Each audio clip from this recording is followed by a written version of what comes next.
Welcome to Stories of Alberta's Military Service.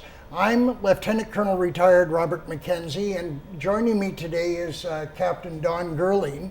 And it's our great pleasure today to introduce Sergeant Retired Mike Barretto, who served in the South Alberta Light Horse, and we're going to find a little bit about his history. Welcome, Mike. Thanks for having me. Now, you had an interesting career. You're one of the few members of the South Alberta Light Horse that did three foreign tours over to Bosnia. But we're going to start off with what caused you to join the military?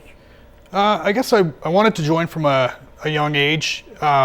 Kind of grew up on stories of my granddad in the First World War and his family through my mom. Unfortunately, I never got to meet him. He passed away when he was 64, so considerably before I was born. Mm-hmm.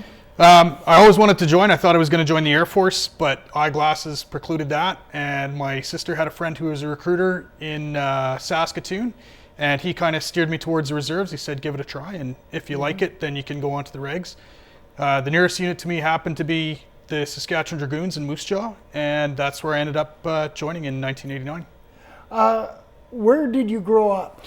I grew up in a little town called Pontiac, Saskatchewan, just south of Swift Current. I'm the youngest of 5 kids. I had 4 older sisters growing up. I'm kind of the anomaly because everybody else in my family went into the medical profession.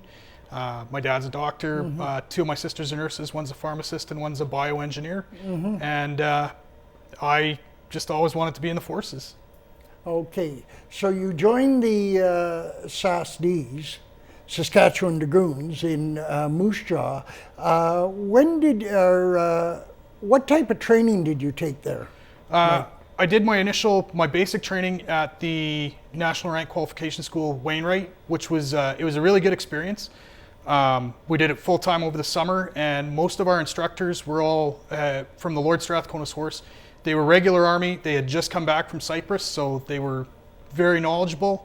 The training was tough, but it was it definitely set us up for success in the future. Mm-hmm. And then you went back to the SASDs. I did. Yeah. And tell us a wee bit about your career there, what you did and that type of thing. The unit had just switched from Cougar back to Armored Reconnaissance, so there was it was a bit of a time of change in the unit as well. We'd had a large group of soldiers who had served with the Strathconas in Cyprus. So there was, I think, about 11 guys who'd come back with operational experience. And as a young trooper, that was really what we all strove for. That was kind of, you'd practice for the big game and you wanted to get in the big game, and that was it. So we heard a lot of stories about what had happened in Cyprus. Some of these guys had served with 4 Brigade in Germany as well for a short period afterwards. So they had seen a lot of the bigger Army, and we all wanted to get there. So we did a little bit of unit training. We were lucky that we were just outside of Dundurn, so we were up there quite a bit. Burdick training area as well. And during the summers, it was off to Wainwright for more crewman training, and you probably remember the big MILCON exercises. That was kind of a big part of the unit as well. Everybody wanted to get on that, a week of training out in the field. With other units? With other units, definitely. What's involved in crewman training? We did a lot of navigation, driving, weapons handling. Back then we did a lot more nuclear, biological, chemical training because that was still a big threat. The Cold War was still on. We didn't really work a whole lot with the other units in the district because as a reconnaissance unit we were more off on our own. But when we did get a chance to work with them, we spent a lot of time on the ranges. Especially again at that time we were just converting over from the old FN C1 rifles and the Browning air-cooled machine guns to the new C7, C6, C9 family. So spent a lot of time on the ranges at that time. Well, that's important that you practice weapons handling. It was. Yeah. I think going on to our first tour, the one thing that the reserves could do, you might not be able to provide a soldier who's able to do everything a regular force soldier could, but if your weapons handling was down pat, they could work with that. They could build on that. So, how many years then were you with the SASDs, and I joined in 1989 and I came to school here in 2006. I was originally planning on just going to college and then moving back to Moose Jaw and just loved the city and never moved. Okay. So did you deploy? No, 1996. 1996, yeah. So did you deploy as a SAS-D? I did. In 1994, I went over with the Lord Strathcona's horse, myself, and I believe there was two others, Corporal Joe Dewick and Corporal Wes Friesen. Mm-hmm. So then, what was your job when you deployed with the Strathconas? I was in headquarters squadron in welfare section, and we had a variety of duties, taking care of incoming shipments of welfare commodities like soft drinks, pop, things like that, arranging that, helping guys get out on their R&Rs and on their home leaves. In between that, we also provided camp security. We did a lot of time on the camp security, observation posts, gate guard, things like that. And that was a 6-month deployment? 6-month deployment. I also ended up because, so in the workup training for that tour, it started in unit in Moose Jaw, where it was under the OC, Major Craig Leclerc, who was an RCD. We had a regular Army OC at the time. It was a lot of physical training. It was 3 days of basically being physically weeded out. We did lots of runs, lots of push-ups, lots of that. And they whittled it down to, I think, 7 guys who went to Dundurn. Dundurn was a month of training, and it was excellent training. It was under Major Arnott from the PPCLI, who I believe was the deck commander at the time, and then Captain Ed Staniowski, who I know has gone on to be a lieutenant colonel. He had just come back as a platoon commander from Croatia, and all the other instructors had recent experience in Yugoslavia. So the training was very focused, not so much mission critical as just soldier skills, where we did a lot of ranges, we did a lot of soldier skills, first aid, probably to that point the best training I'd done in my career.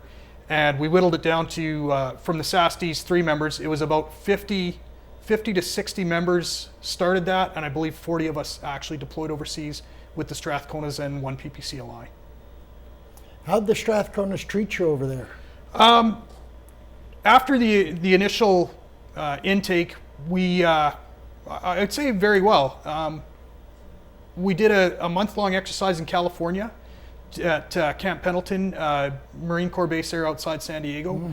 And by the end of that month, you couldn't tell who was a regular and who was a reservist. It was very much an integrated team. It was an eye-opener because as a reservist, you might see once in a while a combat team operating. Down there, it was an entire battle group. It was half a brigade operating. Very much a well-organized, well-led team. So that was a battle group, was a squadron of Cougar? When we deployed, we had 2 Cougar squadrons, B Squadron and Recce Squadron, B Company of the Patricias, so an infantry company, Combat Support Company, which had tow platoon, mortars. Tow is... tube-guided, tube-launched, optically guided, wire-controlled missile. It's an anti-tank missile. Yeah. TOW was actually, when we were overseas, was an unbelievably great tool because it had a thermal observation device on it that allowed us to have observation well past 5 kilometers at night. Yeah, it had a really good optical sight. They were wanted all over the AOR. That was a decision that was made in Canada.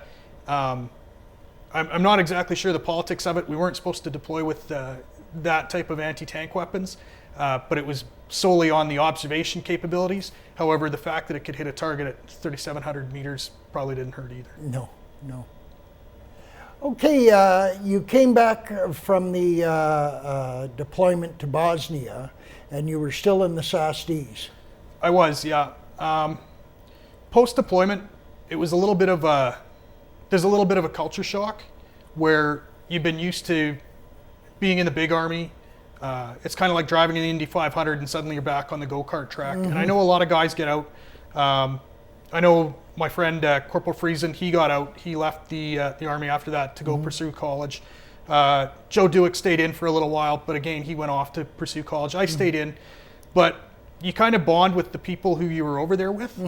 From this regiment, Sergeant Marty Malmgren was over there, and we were kind of friends before, but we became really good friends while we were overseas. And we stayed in contact, and that's kind of why I thought of the Sallies of moving here because I knew it was a good unit. I knew a lot of guys from here, from exercise and from courses. So you tend to bond with those guys a lot more. So you came down. You came to Medicine Hat. Why did you come to Medicine Hat from Moose Jaw? I was teaching in CFB Gagetown at the Armored School, and it was kind of at a crossroads. I didn't know what I really wanted to do, so I applied to college here in Medicine Hat and University of Regina. And Medicine Hat College got back to me first. They had accepted me, so I decided to come out here and give it a try. I knew the Sally Horse was here. I knew that they were an armored reconnaissance unit, so there would be no real change of trade or anything like that. So that's why I decided to come here, and had a lot of friends here. And what did you take at college? I took travel and tourism management, which after college I have never actually used. No. I did enjoy going to college, and it was a good break, but I think it was just I wanted to see what else was out there in the world. Back then, did the military assist you anyway in college? They did, actually. Through the regiment, I think I received 3 scholarships. So monetarily, it was really good. And I mean, just the wages you earn as well, because it's a couple of weekends a month and Wednesday nights. That went a long way to helping me through college. So you graduated from, did you graduate? I did graduate in 1998, but I ended up working more for the regiment and doing more for the Army, and ended up in Wainwright a couple of summers. And then in 2000, I believe Warrant Madden was the ops warrant here, and he came up to me in I think it was this fall of '99, and said that there was a tour going to Bosnia, and he had put my name forward for it. He just kind of figured I would want to go, and it worked out really well. So you went over, getting back, what courses did you instruct in Gagetown and Wainwright? In Gagetown, I was teaching on, I think it was the Rezo 3 Reconnaissance Troop Commanders course, which again was a really good experience. I'd spent a couple of summers in Gagetown, which when I went to go do my 6A, it was great because I already had a good idea how the training area was, how the school worked, and just a bigger, better view of the Army as a whole, seeing the Armored School. And what rank were you then? I was a sergeant then. Where'd you take your senior leaders course? I never took I took QL6A Armored Recce at the school in Gagetown. Oh. You never took your your Master Corporal's course. That was at Wainwright. NCO. The CLC was in Wainwright at, it was the old Patricia Battle School then. Again, it was a very good course. You learn all your aggression there. You learn, you're a good soldier, but you learn a little bit more. You learn a little bit more of what it takes to get the job done. And again, we were lucky because a lot of the NCOs, a lot of the instructors on that course had just finished operational deployments. And it's a leadership course. It right? is, yeah. It teaches you how to be a better member of a team, and it also teaches you how to organize a team. Exactly, yeah. So then, just moving back, now we've got to your second deployment. You went, I take it there would have been workup training before that? We started in Edmonton, up at 1 Brigade was the sponsoring unit. I was with the Multinational Division Headquarters Southwest Headquarters, which was, it came under command of General Rick Hillier, who was, I believe he was just come back from Fort Hood as Deputy Commander of the 1st Armored Division down there. So we started in Edmonton, just doing the basic soldier skills. We then moved to Kingston to the Staff College, where we met General Hillier and we met all the rest of the multinational team that was there. We had personnel from Holland, the Czech Republic, Great Britain, and as well we had Australians and New Zealanders. I ended up working for a New Zealand Navy lieutenant who had never actually done anything off a ship at that point. He was an engineering officer on a ship. He had never done any kind of deployment like that. So it was kind of a neat experience. You taught him a bit. A little bit. The land environment. Yeah. What type of training did you do when they brought together the headquarters? We started with a lot of lectures, like a lot of intelligence briefs, country lectures, briefings on what to expect. They did bring in some of the divisional staff who were serving in Banja Luka at the time to come and brief us on their jobs and what the day-to-day routine was. And then there was a couple of days of scenarios of just things that could happen. As usual with the military, the scenarios were coming at you fast and furious and at a pace that would never happen in real operations, but it was a little bit of a stress test, and it went fairly well. What was your job there, a specific assigned job in the headquarters? I worked in the G3 operations branch for Joint Military Affairs, which our job was, we had two cells. We had training and movements, which I worked in, and sites inspections. So after the war had ended in 1999 with the Dayton Accord, the plan was to monitor the entity armed forces. They were allowed to maintain certain levels of armed forces for self-defense. So what we did on a day-to-day basis was monitor what they were doing, if they were moving troops, where they were going, monitor training activities, if they were firing weapons, what they were doing, making sure that they weren't using anything as a cover for any kind of intimidation or any kind of movements in areas where they weren't supposed to be. Now, was this after the NATO intervention in? It was. This was a NATO Bosnia? tour. So in 1994, we were with the United Nations Protection Force under the UN banner. The United Nations didn't really have a mandate. They had more of a wish list where it would have been nice to have peace, but there was no peace at that time. The mission in 1994 wasn't very well defined. We weren't sure if we were there to help provide humanitarian aid, if we were to get in between the warring factions. It changed from day to day, and it didn't seem to be really concrete. And when there were chances to actually do something, a lot of times we were not permitted to do what we needed to do to stop fighting, simply because the timelines involved to get back to a higher command, higher authority. In that vein, I would say that in 1994, we got to see how a lot of other militaries operate, and there's a big difference between a professional run volunteer military and a not so professionally run conscripted military. Many of the countries, their commanders are very much wary to make any decisions because they know it could mean the loss of their rank, their job, or even their lives. So they very much toe the line. Whereas in more Western NATO militaries, especially the Canadians, the Brits, the French, a commander's not afraid to make a decision that he knows is morally right. So I think our battle group commander certainly wasn't afraid to do that, to make the decisions that he could, and to do the things that were morally right. Unfortunately, if not everybody's rowing in the same direction, you end up just going around in a circle. They have such things called ROEs, or rules of engagement. What was the difference between the 94 tour and the 98 tour, or 99 tour? In 94, the rules of engagement were very restrictive, where you had to be engaged before you were allowed to shoot back. There was no real leeway in that, and some battle groups found a way around it. Some contingents found a way around it. I know the Norwegian, Swedish, Danish battle group, they fired when they had to. They engaged when they had to. I know Canadians engaged when they had to, but there was always repercussions for that, whether it was at the unit level or even higher. And you had to keep in mind that anything you did could result in an international incident. So we were very mindful of that. But by the same token, we were replacing a battle group that had had a very bad go, a battle group from 5 Brigade that had let their area of operations get a little bit out of control.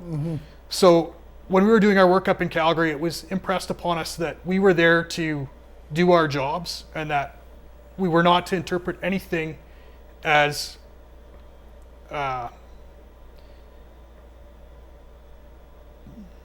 do I put it? We weren't to interpret anything as an order to surrender. We were there to do a job, and if it meant that you had to put yourself in harm's way, then that was what you were getting paid for. You weren't to shirk your duty. You weren't to try and avoid trouble. trouble. You were there to do a job, and I think that we did the best that we could do in '94. In 2000, things were very much different. NATO was in control. They had let all sides of the warring factions, if they didn't know it from the bombing campaign, they certainly knew it from the troops on the ground. We went, there was a dramatic troop increase. There was definitely an increase in the weaponry on the ground. We were, mostly a couple of contingents had main battle tanks on the ground. The Canadian contingent was very, very well armed, very well led, very well motivated. It was a view of different NATO partners as well. The Czech Republic was there as a brand new NATO partner, and they wanted to prove their worth. So they were more than willing to go the extra mile to get the job done. What did you think of the Bosnian when you were over there in former Yugoslavia? What about the people and the countryside and that? Do you have any comments on that, Mike? Bosnian people, I mean, they're like anybody else in the world. I found they were very hardworking. They believe in what they were doing. I used to think that it was it came as a surprise, that the war came as a surprise. I don't think it did to the people there. I think it was they were a country that was held together for a lot of years by the will of Tito, and then when he passed and there was the power vacuum, it probably could have happened right away. It held off till 1991. Individually, great people. Definitely some problems there, and I mean they've kind of become a backwater now with the problems in the Middle East. It's a country that I think has a lot of potential. They're hardworking people. Just you see what a war does to a country. When you remove the rule of law and government, it's just devastating. And how they don't forget. Exactly. A lot of that war was grudges carried over. Some of them from the Second World War, some of them from even before that. Yeah. So it's a place where hopefully peace will find a way, but it's got a long way to go. Okay, you came back from that tour back to the unit here. What did you do then? Well, A Squadron was deployed, or was tasked as a Cougar unit, as a Sabre Squadron then. So I was crew commanding a Cougar in A Squadron. Because of the manpower in the 90s, sometimes I'd find myself as a troop warrant. Overall, it was a good time. I think A Squadron was a very well-run unit, very well-led. We were a very tight unit. Got along very well with all the guys. The guys who were here were guys who wanted to be here. And just a really bonded with a lot of guys from having been overseas with them, like Sergeant Schiavone and Corporal Unruh. And then going on later, going overseas with Corporal Jesse and Corporal Pat Anderberg, Corporal Ogston. Got all, we weren't just in the same squadron. We were really friends. Yeah. Okay, and then you got back, trained a bit. Did you? What civilian job were you doing then? Actually, I fell into my job through Corporal Stu Hardiker. We were both working. We were out of work at the time, just working at the unit, and he dropped off resumes out at the base, and they were looking for a couple of laborers to check empty boxes for the British Army. And I got a call back, and they said, "Yeah, we'd like to hire you." And I thought, well, I don't want to do this because Stu's got he's got a wife and family, and I don't want to take this job from him. So I was going to say no, and I thought, you know what, just take it. And I took the job for the summer. I felt bad, and I phoned Stu, and he said, you know what, I got the job. I said, so did I. So we ended up working together all summer, and just stayed there since then. I've been working there since 1999. And where do you work out there? I work out at the ammunition depot for British Army Training Unit Suffield. And what's involved in working in the ammunition depot? We do issues and receipts for the battle groups that come and train here. We, when the ammunition comes back off the prairie, we make sure it's refurbished properly, repacked. We receive all the ammunition coming in from the UK a couple of times a year. It's definitely a job where my previous military experience has helped. And it's also given me a little bit of a view of how other armies operate. Maybe not wrong, but definitely different than the way we operate. But I suppose you always think how you operate is the correct way, and how everybody else is wrong. Well, especially when you get down to the nitty gritty and But you find out even the way we do the nitty gritty sometimes isn't isn't too wise. So you're making sure that everything that comes in, there's no live ammunition in the salvage and that type of thing. That type of thing, yeah. And making sure the TDMs are. What does TDM mean? Tactical dump munitions. We don't use, like we don't really. okay. That's more of a Canadian thing. Yeah. I mean, we're working fairly closely with the battle group, and it's been interesting to see the way their training's evolved. Our training's evolved from when I joined in the 80s, when it was Cold War oriented, to now more towards Afghanistan and beyond. When did you start working out at Suffield? 1999. 1999. Yeah. So was that just before you went over? Or just Actually, after? I was working there on a, I can't remember the name of the contract. It was a maximum 180 days, so Yeah. I was out of work, and Warrant Madden said, "Hey, there's this opportunity Yeah. to go overseas." The OC of the British Army squadron I worked for was trying to arrange for a full-time job for me. I said, "Look, I've got this opportunity to go overseas," and they said, "No problem. Your job will be here when you get back," which I think is amazing because we tend to have not a lot of job security for reservists in Canada, and this has come up a few times. But their view was, if you were a British reservist and this was a situation, this is how you'd be treated, so we're not going to treat you any differently. So yeah, they've been really, really good to me.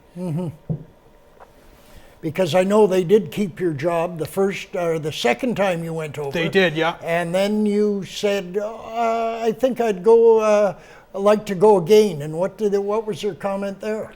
I don't think they would have had a problem with it. I did volunteer to go to Afghanistan, but for other reasons ended up not going. Just I decided that I'd kind of needed a break from the military, and I left in 2007. I don't think they would have had a problem with it. I think they understood they were having to deploy reservists to Afghanistan as well, so they understood the manpower crunch. And no, they were really good. I can't say enough good about them. Let's talk about your third tour. You had a different job in Bosnia. What year did that happen? That was 2004. So we did the workup training in Edmonton once again, and went to Kingston to the Peace Support Training Center there, where we got together as a team. So the job then was the liaison observation teams, which were small groups of soldiers in towns and in cities in Bosnia. And the whole idea was that we were an open source, or gathering open source intelligence and information for NATO. The troop levels at that point in 2004 had come down considerably from 2000. So we were there more as a tripwire and to get a feel for what was going on in the country. So if people had problems or if they had concerns, they had somebody to go to. And so that they could see that NATO hadn't abandoned them, that even though you might not see NATO troops every day, that we were still there in the country. So you were out in a village or a town. Were you sort of independent as a group living there? Yeah, we were... So we were in the town of Bihać in northwest Bosnia. I think it's about 50 to 60,000 people. So a fair-sized city. It was the capital of the canton, so the kind of the provincial capital. We had both our local lot team, which was 4 Canadians, and we had the headquarters, which was also Canadians, co-located in the same camp. So we were just living in a house with a small gate around it, small gated compound, just next door to the hospital. So away from the big, heavily fortified camps and just living in the community. And we had reached a point in stability and safety where we could live there, no need for 24-hour guards.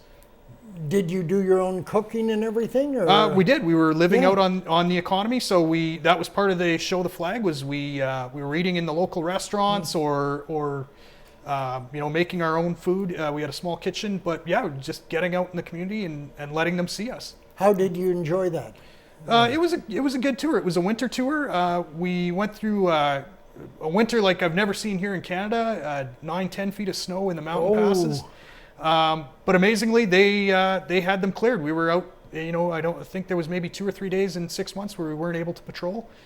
Good people. We relied heavily on our interpreters and just some very good people to work with. And it gives you a different view of from the big battalions and staring down people to actually working with them and seeing them on a day-to-day basis, meeting their families and seeing how they live and seeing the problems they're facing. So how was your relationship with your interpreters in terms of, like, you would have at that time still had some various ethnicities within that town? By that point, it was pretty much ethnically homogenous. So everybody in Behatch was Bosnian Muslim, as were our interpreters. In our area of operations, most of it was Bosniak. We did have a town to the north of us, which was more Bosnian Croat. It really didn't play that much of a part in it.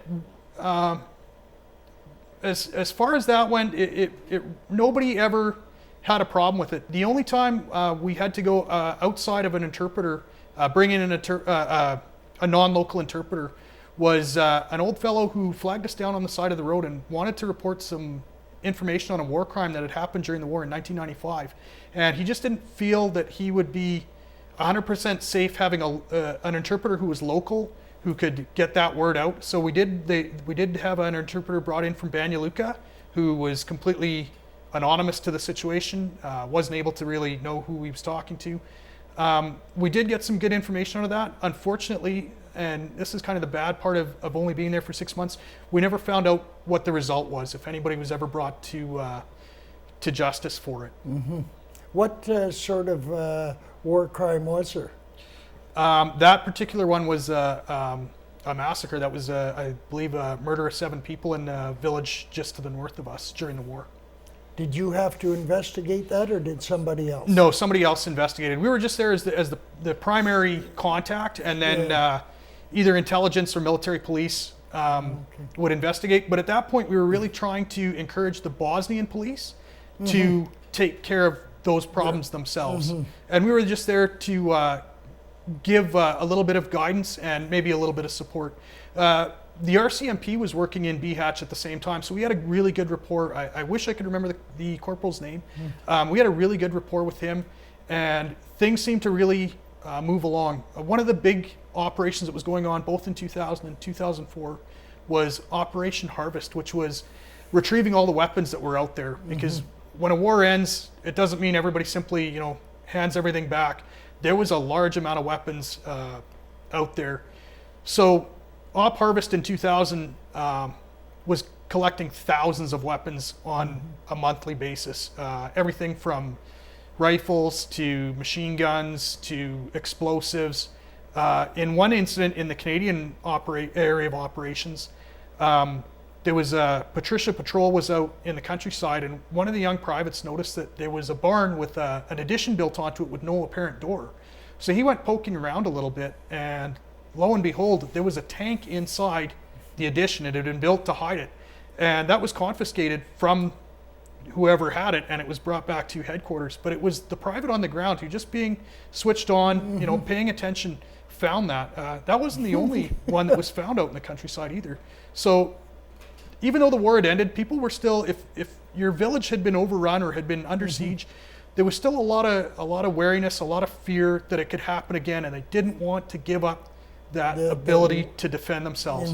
But of course, when you have an ability to defend yourself, you can also go and attack someone else. So the offensive. So with Op Harvest in 2004, the local police was very much involved in the amnesty period was over. So if you were caught with weapons, if they were confiscated, you were being prosecuted through the local court system, and through the NATO police involvement. They were actually very successful in getting people to turn them in and get rid of the weapons that were out on in the area. Now, one of the things that happens when you go on these operational tours, you get leave. Where did you go on your leaves on your 3 tours? On my first tour, I went to go visit an aunt and uncle in Scotland, which was my first time being there as an adult, and it was just wonderful. It was a great opportunity. It's probably a big reason why I volunteered to go overseas, was to get to do a little bit of traveling. And in 2000, I went back to Scotland and also visited London, visited some relatives in London. Got a chance to visit a little bit of Holland. And in 2004, I believe I came back home to Canada for my my long leave, but got a chance to see some parts of Europe. Got to see Hungary, a little bit of the Czech Republic, Austria. So places that maybe I wouldn't have thought of ever visiting before, but it was definitely a very beautiful part of Europe to visit. Well, even Bosnia has some beautiful places. It is. The Croatian coast was beautiful, and it's hard to, it's hard to see it in the state it was, knowing that, it was such a beautiful place. Croatia's probably managed to get back on their feet a lot more than Bosnia has. But it's funny because talking with relatives in Scotland, they'd actually been to Yugoslavia before the war on holiday, and it was absolutely gorgeous. It was a beautiful country, very safe, very nice.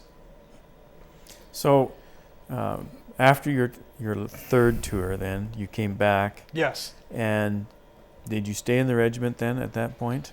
I stayed on I came back in the spring of 2005, and I was with A Squadron and was just going through some things in life, and I want to go to Afghanistan. I would have to say, if I had one regret, I didn't get a chance to go to Afghanistan, but just decided that needed to de-stress and simplify my life a little bit, and left the regiment. I thought about coming back for a while, but I got married and I've got a little girl now, and I'm just in a very good place, and I definitely would not do anything different. I enjoyed my time in the military. I think the big thing is it's the friends you make, and that's the thing about the Army is the Army might not love you, but your friends around you, and it's.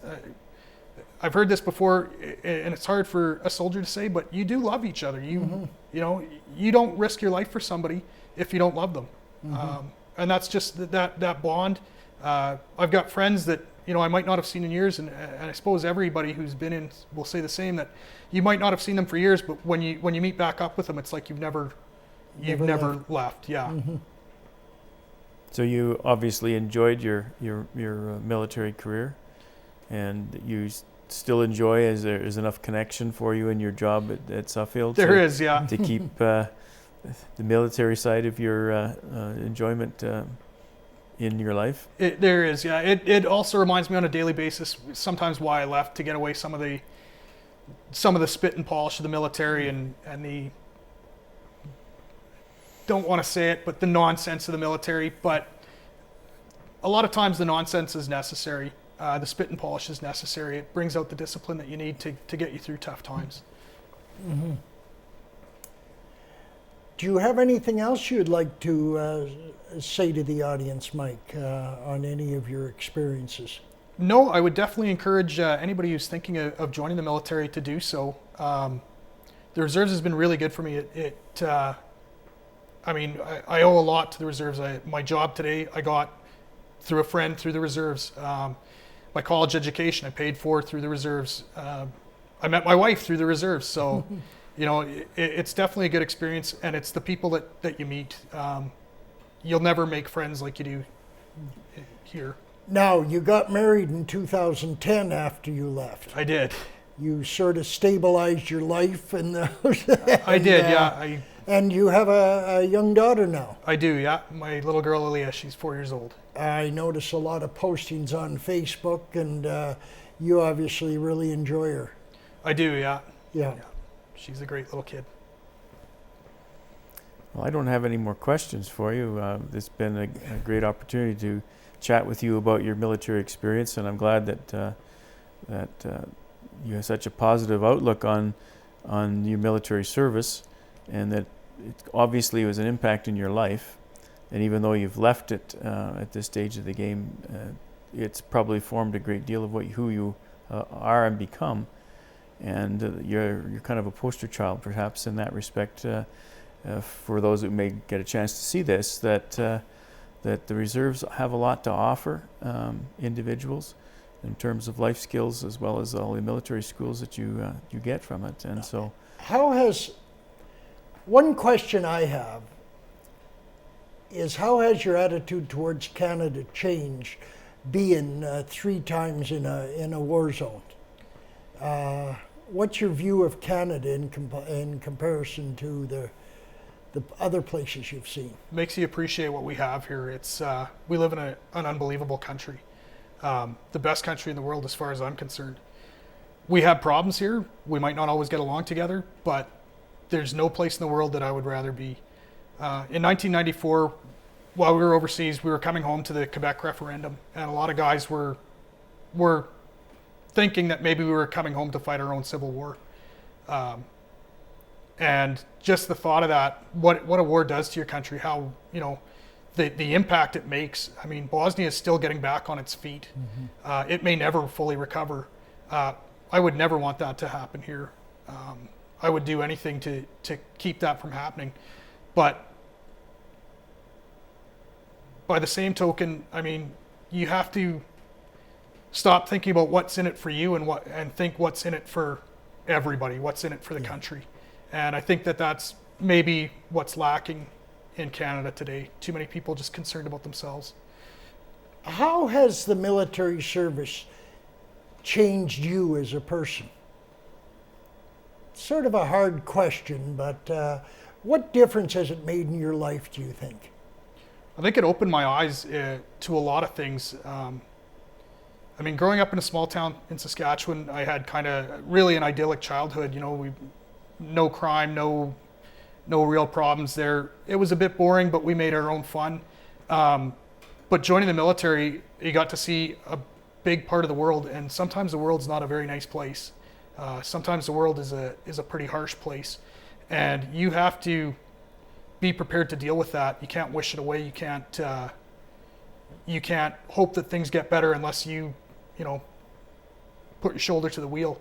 And I think in 1994, that was definitely the way we were trained and kind of indoctrinated, that things weren't going to get better unless we made them better. And that we were there to do a job, that it was, that there was going to be no timeouts, there was going to be no notional artillery or whatever it was, all the peacetime constraints of Canada were going to be gone, that, we were playing for keeps, that if you made a mistake, at worst or at best, it would mean you got hurt, and at worst it meant somebody else got hurt. So, thinking back to my buddy Joe Dewick, who runs a youth center now in Moose Jaw, and even though we weren't in the same subunit, just the fact that we'd been through that together, and when we got home, he was one of the few guys I could talk to, that he understood where I was coming from, I understood where he was coming from. Same with Sergeant Marty Malmgren, because he had been on that tour as well, and even though we weren't even in the same unit, just being able to reach out and come up here for a weekend and have somebody that understood that, what you were dealing with was great. And that's what being in a regiment's all about, I think. I heard it said once in reference to submarines that you could tell if you were on a good crew if it felt like you were serving with all your favorite uncles and brothers. And in a lot of ways, that was both the SASTs and this regiment. I think they're both very strong. That people looked out for you, I can't say enough good about Colonel Putt and the RSM at the time in 2008, Chief Warrant Officer Thomas. Had some problems overseas administratively, and they just stepped up and took care of it. They were more concerned that I was able to do the right thing than toe the line. I think so. Really, and really, most of the officers and NCOs that I've worked with here have been just wonderful. Yourself and Major Mast, just examples of how to carry yourself and how to carry out a job while still maintaining a dignity and humanity and humor. You have to have a little bit of humor in everything you do, especially in the military. You do. It helps a lot. Yeah. Mike, I would like to say thank you very much for joining us, and I hope our audience gets a lot out of your interview. Thank you very much, Don, for joining us. You're welcome. And this has been Stories of Alberta's Military Service. Thank you very much for watching.